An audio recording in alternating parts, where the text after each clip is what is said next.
Hi friends, this is বানি and welcome to my channel. বন্ধুরা, আজকে আমি তোমাদের জন্য কিছু ইম্পর্টেন্ট ফ্রেজ নিয়ে এসেছি। দেখো, এই ফ্রেজগুলোকে প্রতিনিয়ত আমরা সেন্টেন্সে ব্যবহার হতে দেখি। একটা কনভারসেশনে বারবার আমরা এই ফ্রেজগুলোর ব্যবহার হতে দেখি। এই ফ্রেজগুলোকে ব্যবহার করে আমাদের সেন্টেন্সগুলোকে আমরা একটু অ্যাডভান্স করে তুলতে পারি। কিছু কিছু বাংলা বাক্যকে খুব সহজেই আমরা ইংরেজিতে ট্রান্সলেট করতে পারি।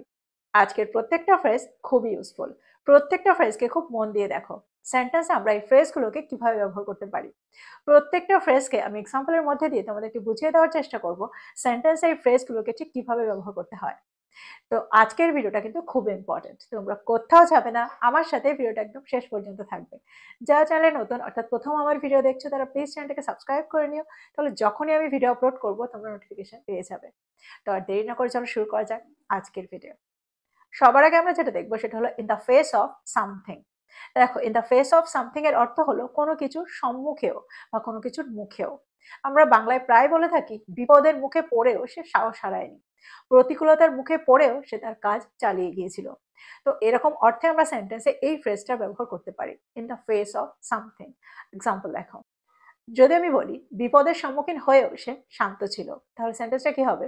In the face of danger he remained calm. In the face of danger he remained calm. আরেকটা এক্সাম্পল দেখো, চ্যালেঞ্জের মুখেও দলটি ঐক্যবদ্ধ ছিল। In the face of challenges the team stayed united. In the face of challenges the team stayed united. প্রতিকূলতার মুখেও তিনি দৃঢ় প্রতিজ্ঞ ছিলেন, বা আমরা এটাও বলতে পারি প্রতিকূলতার সম্মুখীন হয়েও তিনি দৃঢ় প্রতিজ্ঞ ছিলেন। In the face of সেটব্যাকস he রিমেন্ড determined. In the face of সেটব্যাকস he রিমেন্ড determined. তোমরা বুঝতে পারছো সেন্টেন্স আমরা ইন দ্য ফেস কে কোন অর্থে ব্যবহার করছি, in the face of something কে কোন অর্থে ব্যবহার করছি। এবার আমরা দেখব পরেরটা। পরেরটা হলো ফ্রম মাই পার্সপেক্টিভ। দেখো, বাংলায় আমরা প্রায় বলে থাকি আমার দৃষ্টিকোণ থেকে তার কথাটা ন্যায্য, বা আমার দৃষ্টিকোণ থেকে মানুষটি একদম সৎ। তো এরকম অর্থে আমরা সেন্টেন্সে ফ্রম মাই পার্সপেক্টিভের ব্যবহার করে থাকি। এক্সাম্পল দেখো, আমার দৃষ্টিকোণ থেকে সততাই সর্বোত্তম নীতি।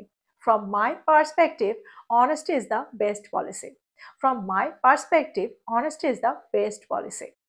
যদি আমি বলি আমার দৃষ্টিকোণ থেকে এই পরিকল্পনাটি ভালোভাবে কাজ করবে, from my perspective this plan will work well. From my perspective this plan will work well. আমার দৃষ্টিকোণ থেকে সিদ্ধান্তটি ন্যায্য ছিল। From my perspective the decision was fair. From my perspective the decision was fair. তো তোমরা বুঝতে পারছো সেন্টেন্সে আমরা এই স্ট্রাকচারটাকে, এই ফ্রেজটাকে কি করে ব্যবহার করছি। এবার আমরা দেখব পরেরটা। পরেরটা হলো অ্যাজ আ রেজাল্ট। আমরা বাংলায় প্রায় বলে থাকি সে এটা করেছিল তার ফলে এটা হয়েছিল, অর্থাৎ তার ফলস্বরূপে এটা হয়েছিল। তো এরকম অর্থে আমরা সেন্টেন্সে অ্যাজ আ রেজাল্টের ব্যবহার করে থাকি। এক্সাম্পল দেখো, রাস্তাটা বন্ধ ছিল যার ফলে আমাদের দেরি হয়ে গিয়েছিল।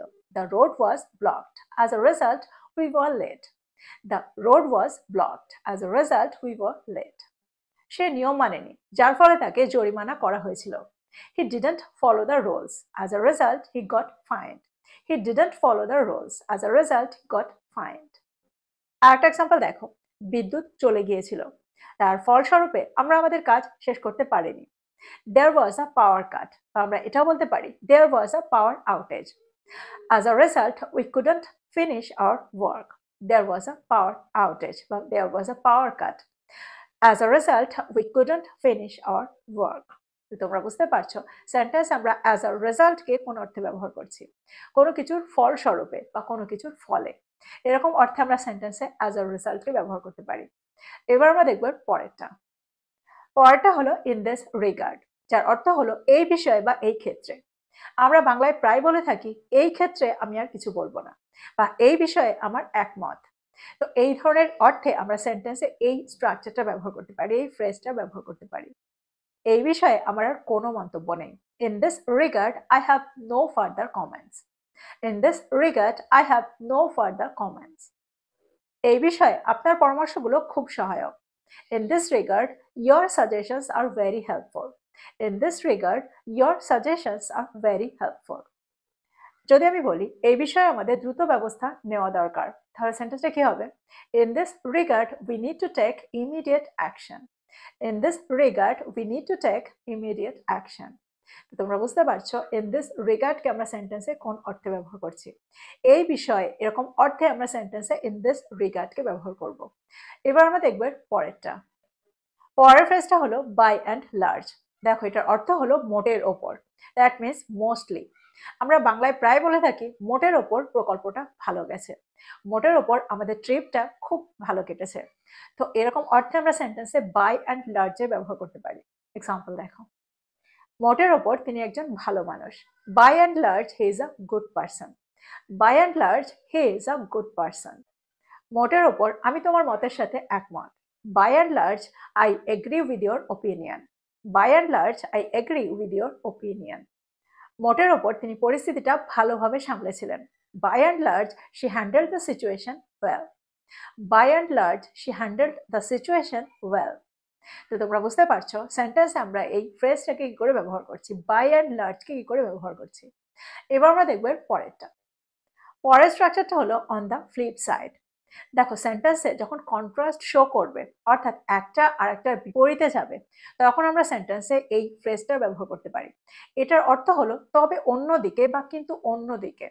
আমরা বাংলায় প্রায় বলে থাকি ড্রেসটা খুব দামি ছিল, কিন্তু অন্যদিকে এটা খুব কমফোর্টেবল। তিনি খুব কঠোর, কিন্তু অন্যদিকে তিনি ন্যায়পরায়ণ। বা আমরা এটাও বলতে পারি তিনি খুব কঠোর, তবে অন্যদিকে তিনি ন্যায়পরায়ণ। এই সেন্টেন্সটাকে আমরা কিভাবে বলবো? He is very strict, but on the flip side he is fair. He is very strict. On the flip side, but on the flip side he is fair. দেখো এই স্ট্রাকচারটার সাথে আমরা বেশিরভাগ ক্ষেত্রে বাটের ব্যবহার করে থাকি, তাহলে সেন্টেন্সের অর্থটা সঠিক হয়। যদি আমি বলি আমি আমার বাড়িটাকে মিস করি, তবে অন্যদিকে আমি স্বাধীন হতে শিখছি। I miss my home, but on the flip side I'm learning to be independent.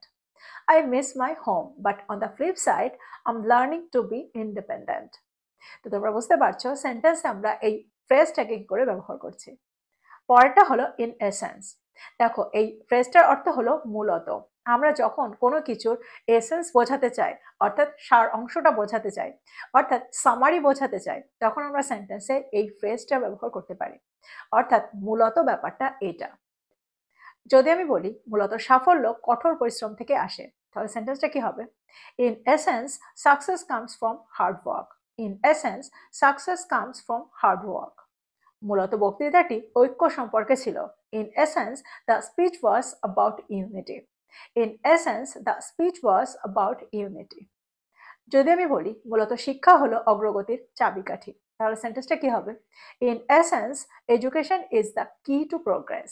In essence education is the key to progress. তো আমার মনে হয় এই এক্সাম্পলগুলোর মধ্যে দিয়ে এই ফ্রেজটাকেও তোমরা বুঝতে পারলে সেন্টেন্সে আমরা এই ফ্রেজটাকে কি করে ব্যবহার করছি। পরেরটা হলো in retrospect.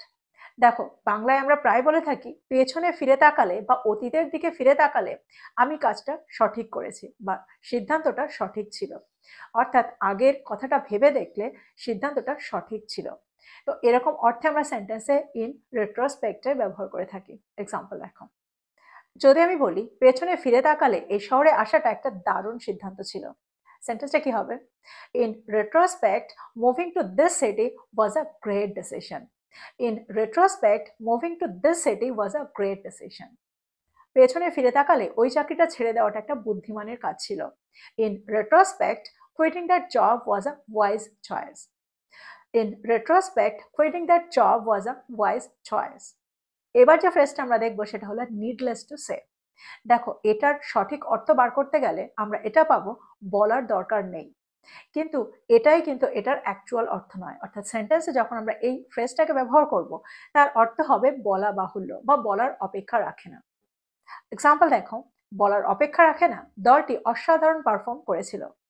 Needless to say the team performed exceptionally well. Needless to say the team performed exceptionally well. বলার অপেক্ষা রাখে না শিক্ষা সবার জন্য গুরুত্বপূর্ণ। Needless to say, education is important for everyone. Needless to say, education is important for everyone. তো তোমরা বুঝতে পারছো সেন্টেন্স আমরা নিডলেস টু সে কে কোন অর্থে ব্যবহার করছি। বলার অপেক্ষা রাখে না, এরকম অর্থে আমরা সেন্টেন্সে এই ফ্রেজটা ব্যবহার করে থাকি। পরের ফ্রেজটা হলো it's worth noting that. That means এটা লক্ষণীয় যে। যদি আমি বলি এটা লক্ষণীয় যে তার এই ক্ষেত্রে অনেক অভিজ্ঞতা রয়েছে, তাহলে সেন্টেন্সটা কি হবে? It's worth noting that she has a lot of experience in this field. It's worth noting that she has a lot of experience in this field. এটা লক্ষণীয় যে কোম্পানিটি এই বছর উল্লেখযোগ্য অগ্রগতি করেছে। It's worth noting that the company has made significant progress this year. It's worth noting that the company has made significant progress this ইয়ার। তো তোমরা বুঝতে পারছো সেন্টেন্সে আমরা এই ফ্রেজটাকে কি করে ব্যবহার করছি, ইটস ওয়ার্থ নোটিং দ্যাট। তো এই ছিল কিছু ইম্পর্টেন্ট অ্যান্ড ইউজফুল ফ্রেজেস। আমার মনে হয় প্রত্যেকটা ফ্রেজকে তোমরা বুঝতে পেরেছো সেন্টেন্সে আমরা এগুলোকে ঠিক কিভাবে ব্যবহার করতে পারি। তো প্রত্যেকটা ফ্রেজকে নোট ডাউন করো আর এগুলো দিয়ে সেন্টেন্স তৈরি করো আর সেগুলোকে তোমাদের কনভারসেশনে ব্যবহার করো। যত তোমরা ব্যবহার করবে তত তাড়াতাড়ি তোমরা এগুলোর সাথে সরগর হয়ে যাবে। তো এই ছিল আজকের টপিক, এই ছিল আজকের ভিডিও। ভিডিওটা ভালো লাগলে লাইক করতে ভুলে যেও না, বন্ধুদেরকে শেয়ার করো যারা ইংরেজি শিখছে। So this is all about today. I will be back with another video. Till then, take care. Thank you for watching this video. Bye bye.